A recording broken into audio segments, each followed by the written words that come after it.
ভারত সরকারের কৃষি মন্ত্রক ও দূরদর্শন শান্তিনিকেতন নিবেদিত কৃষি দর্শন অনুষ্ঠানে আপনাদের স্বাগত। আজ আমরা আলোচনা করব বীজ সংশোধন ও সেক্ষেত্রে সরকারি প্রকল্প।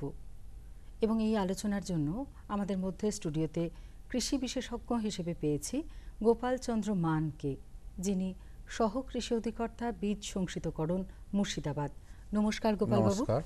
প্রথমেই আপনার কাছে জানতে চাইব, এই যে বীজ সংশোধন এটা কি এবং এর উদ্দেশ্য কি? হ্যাঁ, বীজ সংশোধন হচ্ছে গুণগত মানের বীজ তৈরি করা।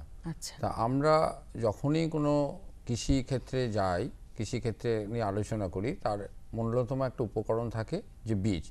সেই বীজের গুণগত মানের বীজ যেটা তৈরি করা হয় চাষিদের মাঠে বা বিভিন্ন খামারে, সেটাই হচ্ছে বীজ সংশোধনের মূল উদ্দেশ্য।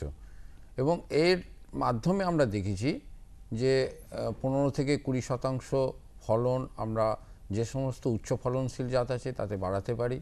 এবং যদি আমরা হাইব্রিডের বীজ তৈরি করি, সেখানে দেখা যায় যে 35 থেকে 40% পর্যন্ত ফলন আমরা বাড়িয়ে নিতে পারি, শুধু গুণগত বীজ উৎপাদনের মাধ্যমে এবং সেই বীজের ব্যবহারের মাধ্যমে।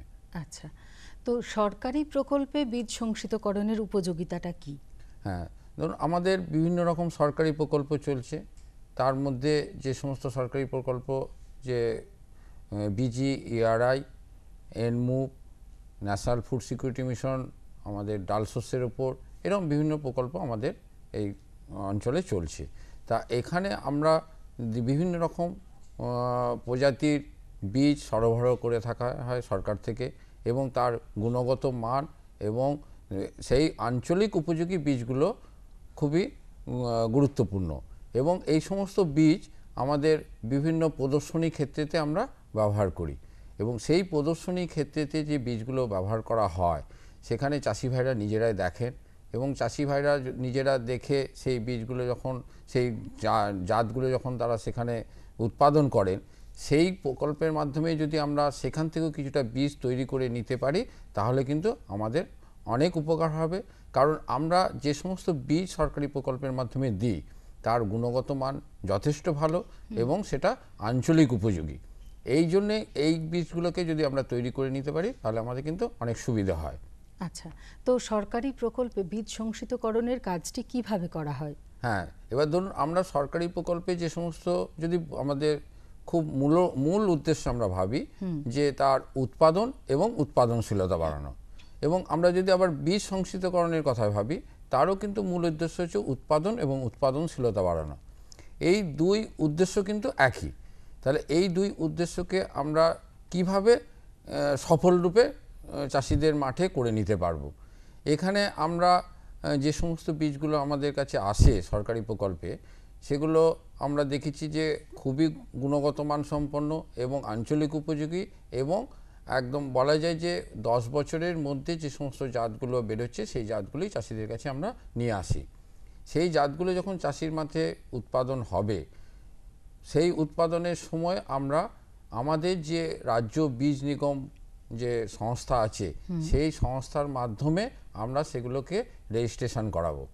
সেই রেজিস্ট্রেশন করানোর সময় আপনারা যারা চাষি ভাইরা করবেন, তারা যে সহ কৃষি অধিকর্তা যে সংশ্লিষ্ট যে ব্লক আছেন, সংশ্লিষ্ট ব্লক, সেখানে তারা যোগাযোগ করবেন, এবং সেই সংশ্লিষ্ট ব্লকের মাধ্যমে, কারণ সংশ্লিষ্ট ব্লক থেকেই আপনারা কিন্তু এই বীজগুলো পেয়ে থাকেন। এবং সেখান থেকে আমাদের যে রেজিস্ট্রেশন যেটা আমরা করি সিড সার্টিফিকেশন এজেন্সিতে, মানে বীজ সংশোধন যে সংস্থা, সেখানে যে রেজিস্ট্রেশন করার জন্য একজন উৎপাদনকারী সংস্থার দরকার হয়। সেই উৎপাদনকারী সংস্থা হচ্ছেন আমাদের রাজ্য বীজ নিগম।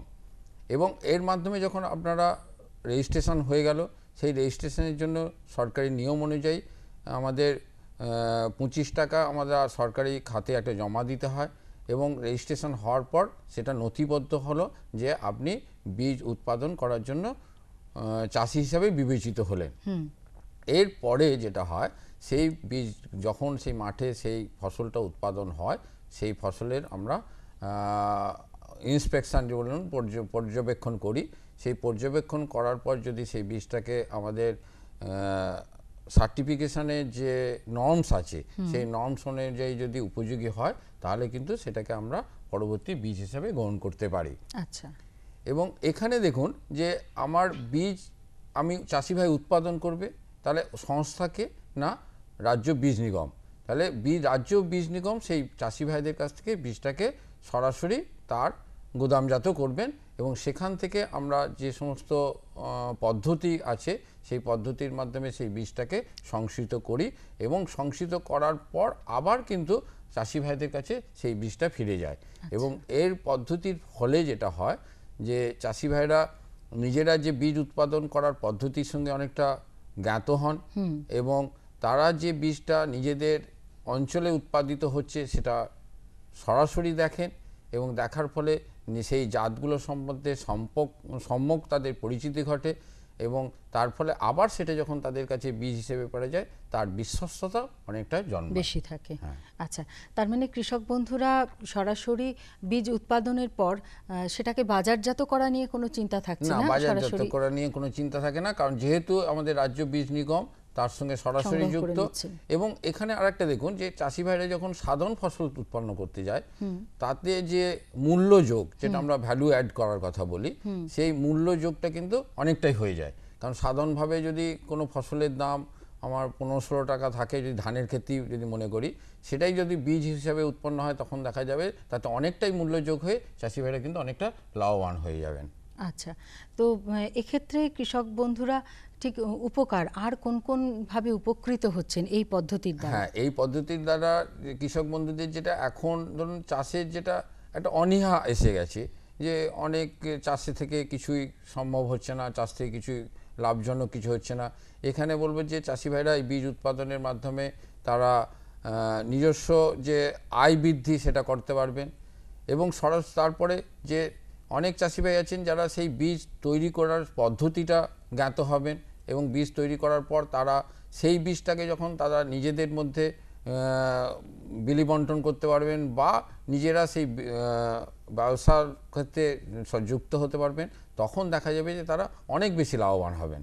কারণ আমরা দেখেছি যে বীজ এমন একটা উপকরণ, সেই বীজটা যদি আমাদের বাইরে থেকে আনতে হয় তার বিশ্বাসযোগ্যতা একটা থাকে এবং শুধু তাই নয়, এই বীজটা যদি আমি নিজের থেকে উৎপাদন করতে পারি তার বীজের যে প্রজননগত বিশুদ্ধতা, যেটা আমরা সব থেকে বেশি নজর দিই, সেটা কিন্তু চাষি ভাইরা যখন নিজেরা করবেন সেটার ব্যাপারে 100% নিশ্চিত হবেন যে আমার এই বীজের প্রজননগত বিশুদ্ধতা সব থেকে বেশি এবং সেটাই হচ্ছে ভালো বীজের গুণগত মান হিসেবে বিচার হবে।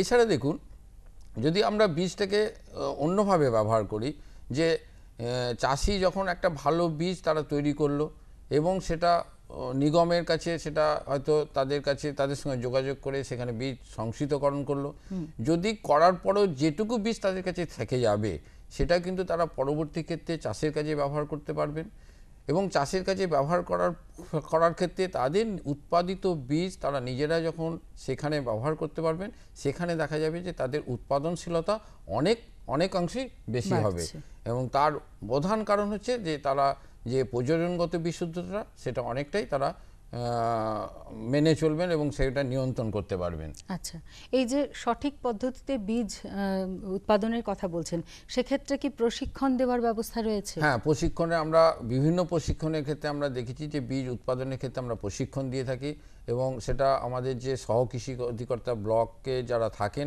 তাদের মাধ্যমে আমরা চাষিদের বিভিন্ন এই প্রকল্পে, সরকারি প্রকল্পে অনেক ট্রেনিং বা প্রশিক্ষণের শিবির থাকে, সেই প্রশিক্ষণের শিবিরের মধ্যে আমরা বীজ উৎপাদনের সম্ভাবনা, বীজ উৎপাদন কিভাবে করতে হয়, বীজ উৎপাদন করলে কি চাষি তার উপকার পান, এইগুলো নিয়ে আমরা বিস্তারিত আলোচনা করি এবং এতে চাষি ভাইদের মধ্যে উৎসাহ দেখা গেছে এবং চাষি ভাইরা সেই বীজ উৎপাদনের সঙ্গে জড়িত হতে চান। এই প্রকল্পের মাধ্যমে বীজ উৎপাদন করতে শিখে তারা আবার নিজস্ব নিজের একদম ব্যক্তিগতভাবে বা বিভিন্ন অন্য সংস্থার মাধ্যমেও তারা বীজ উৎপাদনের সঙ্গে যুক্ত হন এবং এতে অনেক চাষি ভাইরা কিন্তু লাভবান হয়েছেন। আচ্ছা, সংসিত বীজ উৎপাদনের ক্ষেত্রে সরকারি প্রকল্পে আর কি কি সহযোগিতার ব্যবস্থা রয়েছে? হ্যাঁ, সংসিত বীজ উৎপাদনের ক্ষেত্রে সরকারি প্রকল্পে বিভিন্ন রকম সহযোগিতা আছে। ধরুন কিছু সরকারি প্রকল্প যেগুলো আছে, RKVI যেটা রাষ্ট্রীয় কৃষি বিকাশ যোজনা, এই প্রকল্পের মাধ্যমে আমরা বীজ উৎপাদনের ক্ষেত্রে আমরা দেখি যে যারা ভালো বীজ উৎপাদন করার সংস্থা আছেন, সেই সংস্থাকে আমরা এককালীন একটা সাহায্য দান করি এবং সেই সাহায্যের মধ্যে থাকে যে আমাদের সিড যে প্রসেসিং মেশিন সেটা দেওয়া হয়, থ্রেসিং ফ্লোর, তার বীজ শুকনো করার জন্য যে মেঝে সেটা তৈরি করার ব্যবস্থা আছে এবং তার সঙ্গে যে বীজ তৈরি করতে গেলে সামান্যতম যে উপকরণ লাগে, যেমন হচ্ছে ময়েশ্চার মিটার, আর্দ্রতা মাপার জন্য যে যন্ত্র, এছাড়া বীজকে ওজন করে চাষির প্যাকেট করার জন্য যে সেলাই মেশিন, সেটা নিয়ে আমরা একটা সাহায্য দিয়ে থাকি। এটা হচ্ছে আরকিভিআই প্রকল্পে আছে। তারপর এনমুভ যে প্রকল্প আছে, সেই প্রকল্পের মাধ্যমে যেহেতু অয়েল সিড এখানে বীজ তৈরি হয় এবং এই তৈলবীজ যেটা তৈরি হয় সেখানে আমরা সরকারি যারা ভালো বীজ তৈরি করেন এবং 10 বছরের মধ্যে যে সমস্ত জাত উপযোগী জাত আছে সেই বীজ যদি তৈরি করতে পারেন চাষি ভাইদের আমরা একটা ভর্তুকি দিয়ে থাকি।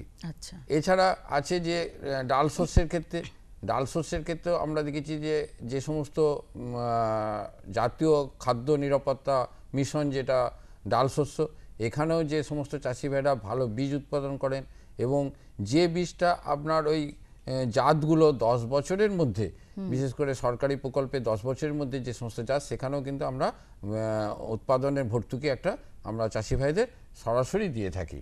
আচ্ছা, তো সুযোগ সুবিধাও অনেক কিছু রয়েছে। তো আপনি আপনার এলাকায় কৃষক বন্ধুদের সাড়া কতটা লক্ষ্য করছেন এক্ষেত্রে? হ্যাঁ, এক্ষেত্রে আমরা দেখেছি যে আমরা যখন বীজ উৎপাদনের এই পদ্ধতি সরকারি প্রকল্পের আগে চাষি ভাইরা যে প্রকল্পগুলো নিয়ে অতটা যখন জানতে শুরু করে এবং বীজ উৎপাদনের সঙ্গে যুক্ত হতে চায়, তখন বিভিন্ন যে আমাদের রাজ্য বীজ নিগম তো রয়েছে, তাছাড়া যে আমাদের সোসাইটিগুলো আছে, এসকিউএস যে সোসাইটি আছে বা যে সমস্ত এনজিওরা আছে বা আমাদের যে ফার্মার্স ক্লাব আছে, এর মাধ্যমেও কিন্তু সরাসরি বীজ উৎপাদনের সঙ্গে চাষি ভাইরা আগ্রহী হচ্ছে এবং আগ্রহী হওয়ার তার মূলত কয়েকটা কারণ আছে।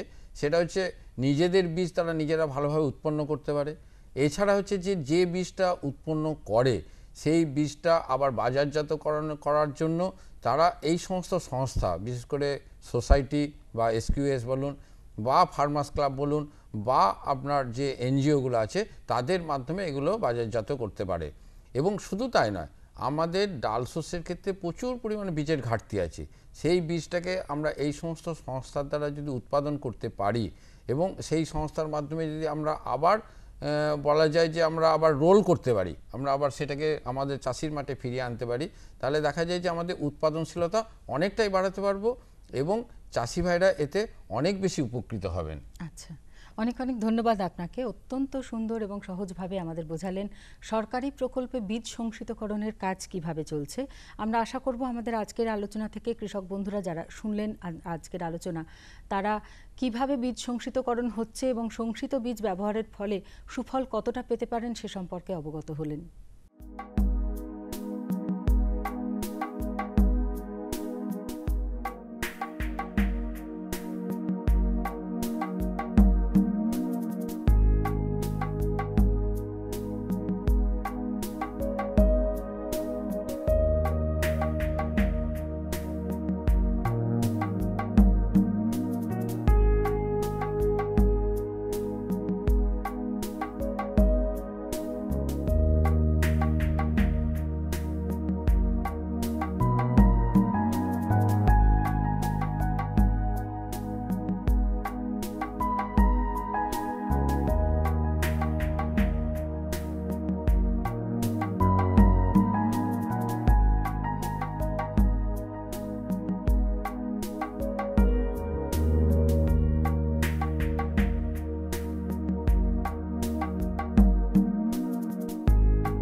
এলাকায় প্রবল জলকষ্ট, বর্ষার জলেই কৃষিকাজ চালান বীরভূম জেলার মোহাম্মদ বাজার থানা এলাকার বেশিরভাগ মানুষ।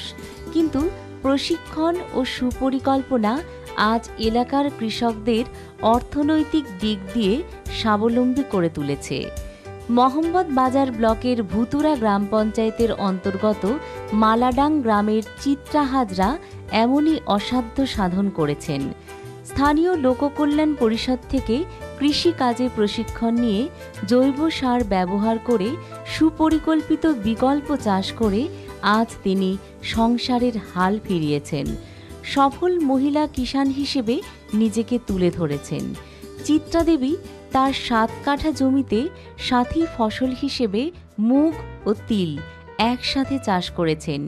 তিল যেমন মাটির খাবার শোষণ করে, মুগ মাটিতে খাবারের পরিমাণ বৃদ্ধি করে, ফলে মাটির উর্বরতার পরিমাণ ঠিক থাকে। পরে ধান চাষের সময় মাটিতে সার কম লাগে।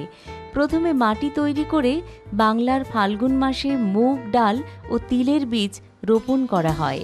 দেওয়া হয় জলসেচ। 3 দিনের মাথায় মুগ ডাল ও 7 দিনের মাথায় তিলের গাছ বেরিয়ে আসে। প্রতি 15 দিন অন্তর একবার করে জলসেচের দরকার হয়।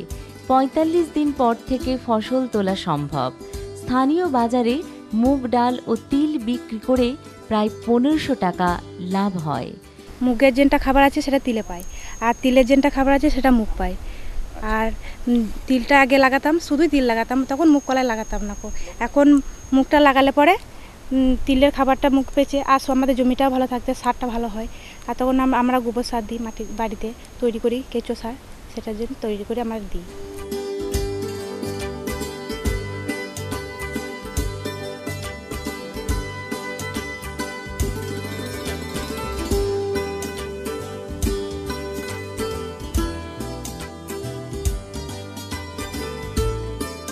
ফসল উঠে গেলে তিলের গাছ জ্বালানি হিসেবে ও মুগ ডালের গাছ গোখাদ্য হিসেবে ব্যবহার করা হয়। চাষের সময় মূলত জৈব ও কেঁচো সার ব্যবহার করেন চিত্রা দেবী। মহিলা কিষাণ হিসেবে চিত্রা দেবী একটি দুর্গা মহিলা কিষাণ স্বনির্ভর দলের সাথে যুক্ত। ওই দলের 10 জন সদস্যই লোককল্যাণ পরিষদ থেকে কৃষিকাজে প্রশিক্ষণ নিয়েছেন। ফলে কৃষিকাজের নতুন নতুন চাষ করে অর্থনৈতিকভাবেও তারা স্বাবলম্বী হয়েছেন। আমি স্বামীর সঙ্গে আগে বোঝা পরামর্শ করেছি।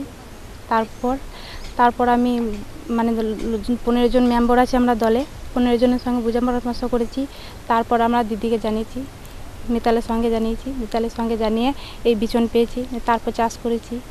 দিয়ে এখন মুগ আর কলাই দুটো জমি একটা ফসল লাগালে পরে আমাদের তখন খুব অল্প খরচাটা বেশি হতো, কিন্তু আয়টা কম হতো।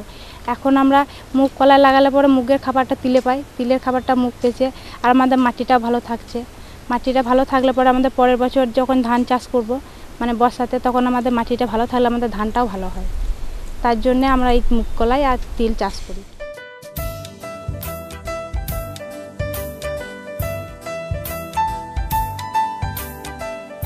চিত্রা দেবীর স্বামী গুণধর হাজরাও তাকে কৃষিকাজে সাহায্য করেন।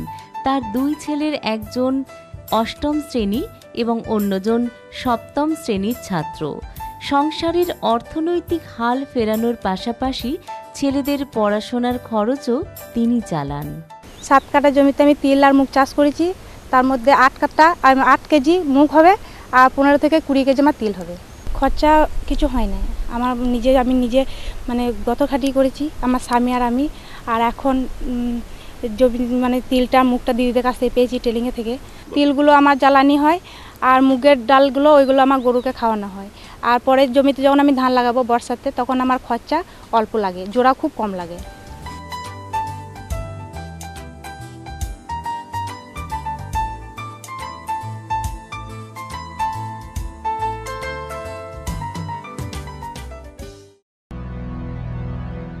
হ্যাঁ হ্যাঁ ঠিক আছে, একদম। হ্যাঁ হ্যাঁ ঠিক আছে। আচ্ছা আচ্ছা। কার সঙ্গে কথা বলছিলে এত হেসে হেসে?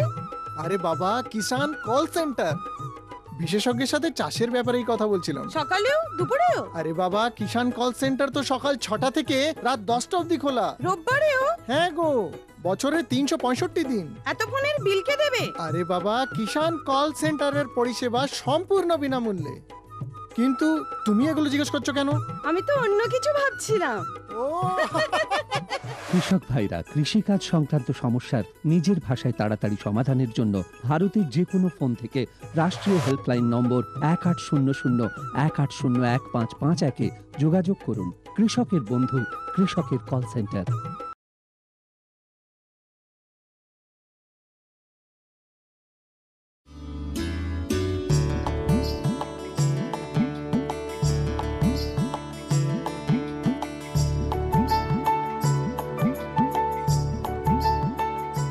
উনিশশো সালের পর থেকে সারা বিশ্বে নিয়ন্ত্রণহীন রাসায়নিক সার ও কীটনাশকের ব্যবহারে আজ মাটি দূষিত হয়ে গেছে।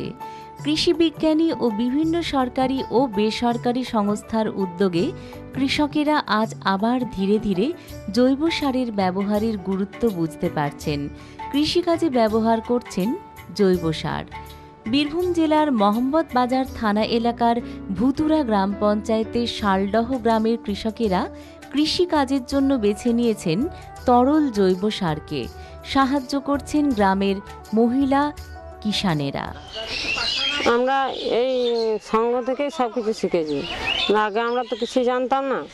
এবার এই দিদিদের কাছ থেকে বা এই সঙ্গর যে দলগুলো করার পরে আমরা দিদিদের সঙ্গে মেলামেশা করে এই সমস্তগুলো সব কিছু শিখেছি।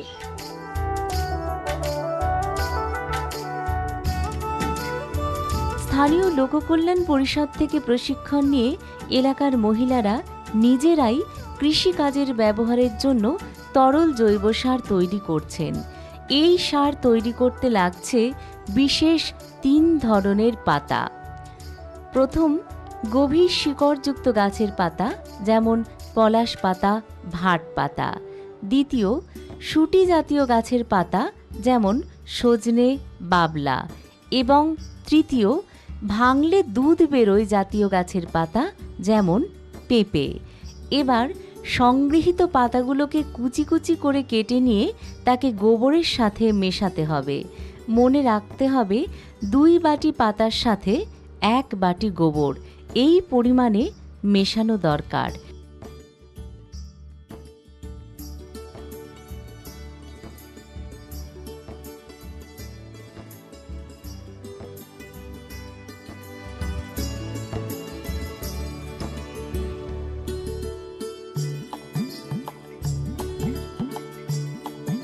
এবার ওই মিশ্রণকে একটি পরিষ্কার সুতির কাপড়ে অথবা পরিষ্কার বস্তা ছেঁড়াতে বেঁধে ফেলে একটি মাটির পাত্রে রাখতে হবে।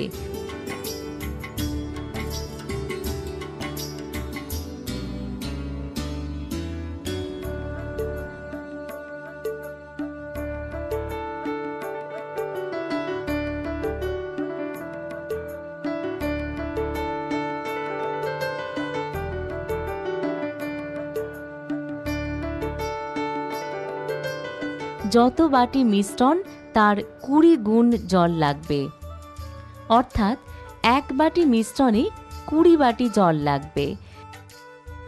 পাত্রে জল ঢালার পর সেটাকে ভালোভাবে ঘেঁটে নিতে হবে। এবার সেটা 20 দিনের জন্য রেখে দিতে হবে। তবে প্রতিদিন একটা কাঠি দিয়ে ওই মিশ্রণকে ঘাঁটতে হবে। এর মধ্যে মিশ্রণটি থেকে পচা গন্ধ বেরোবে এবং আস্তে আস্তে স্বাভাবিক হবে। মিশ্রণটি কালো জনের মতো দেখতে হলে বুঝতে হবে তরল জৈব সার তৈরি। এই তরল জৈব সারের সাথে চিটে গুড় বা ময়দা বা বেসন 1:1 এই পরিমাণে মিশিয়ে গাছে প্রয়োগ করতে হবে। যদি গাছের গোড়ায় দিতে হয় তাহলে সরাসরি, আর যদি পাতার উপরে দেবার হয় তাহলে জলের সাথে এই তরল সার ব্যবহার করতে হবে। এই সার ব্যবহার করে ভীষণ ভালো ফল পেয়েছেন এলাকার কৃষকেরা। রাসায়নিক সার এখন আর একদমই ব্যবহার করতে চাইছি না বা করি না। কেবল এখন এই তরল সার বা কেঁচো সার এই সমস্তগুলো আমরা ব্যবহার করছি। পুরো ফসলের কি হচ্ছে, উৎপাদন কেমন আছে? সব কিছু উৎপাদনই আমাদের সব কিছু আগেকার থেকে এখন বাড়াবাড়ি দেখছি। আগে যেভাবে হতো সেভাবে জিনিস তার থেকে এখন তার তুলনায় অনেকই ভালো হয়েছে।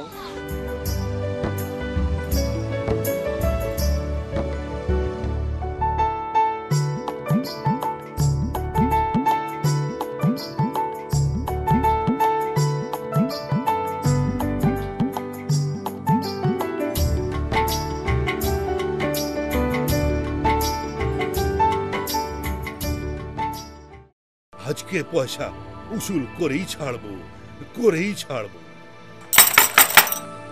ঘনশ্যাম, আরে ও ঘনশ্যাম। ও তো স্কুলে গেছে। স্কুল গেছে? আরে ছুতো তো কোনো ভালো মতন বানাতিস। হ্যাঁ মশাই, আমি স্কুল গিয়েছিলাম, ফার্ম স্কুল, যেখানে চাষাদের শেখানো হয় জমিতে ফসল বৃদ্ধির প্রত্যেকটি কথা, যেমন মাটির হিসেবে সঠিক সার, ভালো বীজ আর প্রয়োজন অনুযায়ী কীটনাশক, যাতে কম খরচে বেশি লাভ। এই নাও, রাখো এই টাকা, আমার আর তোমার হিসেব খতম।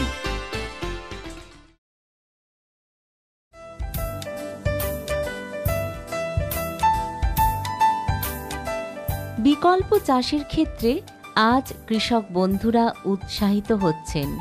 অনেকেই আবার বেছে নিয়েছেন সাথী ফসলকে। এখানে একসাথে দুটি ফসল চাষ করে লাভের পরিমাণও বৃদ্ধি করছেন তারা। মোহাম্মদবাজার ব্লকের ভুতুরা গ্রাম পঞ্চায়েতের অন্তর্গত মালাডাং গ্রামের তুলসী দাস স্থানীয় লোককল্যাণ পরিষদ থেকে কৃষিকাজে প্রশিক্ষণ নিয়ে জৈব সার ব্যবহার করে তার 1.5 কাঠা জমিতে আচ্ছাদন পদ্ধতিতে ঢ্যাঁড়স ও করলার সাথী চাষ করেছেন। প্রথমে মাটি তৈরি করে বাংলার মাঘ মাসের মাঝামাঝি করলা ও ঢ্যাঁড়সের বীজ রোপণ করেন তিনি। পরিমাণ মতো জলসেচ দেওয়া হয়, তবে যেহেতু আচ্ছাদন পদ্ধতিতে চাষ হয় তাই এখানে জলের পরিমাণ কম লাগে। 30 থেকে 45 দিন পর ফসল তোলা সম্ভব। স্থানীয় বাজারে করলা ও ঢ্যাঁড়স বিক্রি করে প্রায় 3000 টাকা লাভ হয়। আমার স্বামী স্ত্রীতে আলোচনা করেছি, আলোচনা করে লোক কল্যাণ ট্রেনিং পেয়েছি, নিয়ে পরে লাভের অঙ্কটা বেশি বুঝছি। মানে আমরা তো গরিব মানুষ, আমাদেরকে লাগিয়ে খেতে হবে, তো লাগিয়ে খেতে হবে। মানে এই সবজিটা ওই জন্য বললাম, স্বামী স্ত্রী আলোচনা করলাম, নিয়ে বললাম যে সবজিটা লাগাও। তাহলে অনেকটা আগেই লাগিয়েছি, আমরা লাগিয়েছি প্রায় সেই মাঘ মাসে 13 তারিখ 14 তারিখ করে থানা দিয়েছি। থানা দিয়ে তারপর অনেক যত্ন করে আমার স্বামী খুব কুড়াখুসা করে তারপরে সবজি হতে লাগলো, বীজতে লাগলো। হ্যাঁ, লাভের অঙ্ক অনেক বুঝেছি আমি। মহিলা কিষাণ হিসেবে তুলসী দেবী পূজা মহিলা কিষাণ স্বনির্ভর নামক দলের সাথে যুক্ত।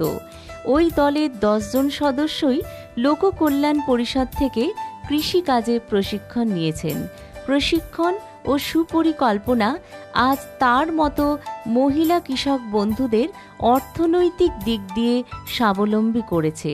তখন ডেলি বিক্রি করে, এ তো কালকে বিক্রি করেছে প্রায় অনেকটা বিক্রি করেছে। কালকে প্রায় 4 টাকা বিক্রি করেছে। আবার আজকে নিয়ে আজকে সবজি নিয়ে যেতে পারে না।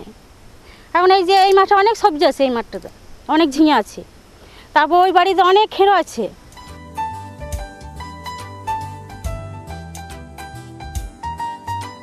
তার স্বামী বারু দাস মাঝে মাঝে তাকে কৃষিকাজে সাহায্য করেন।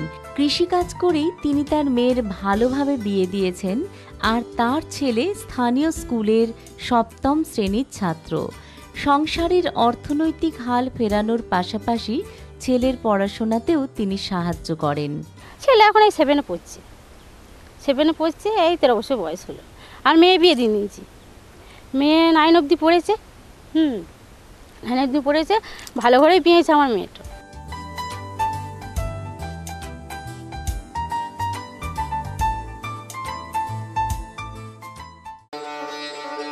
কেমন লাগছে আমাদের অনুষ্ঠান? আমাদের চিঠি লিখে জানান। চিঠি লেখার ঠিকানা কৃষি দর্শন, অধিকর্তা দূরদর্শন কেন্দ্র, শান্তিনিকেতন, শান্তিনিকেতন, সূচক 731235।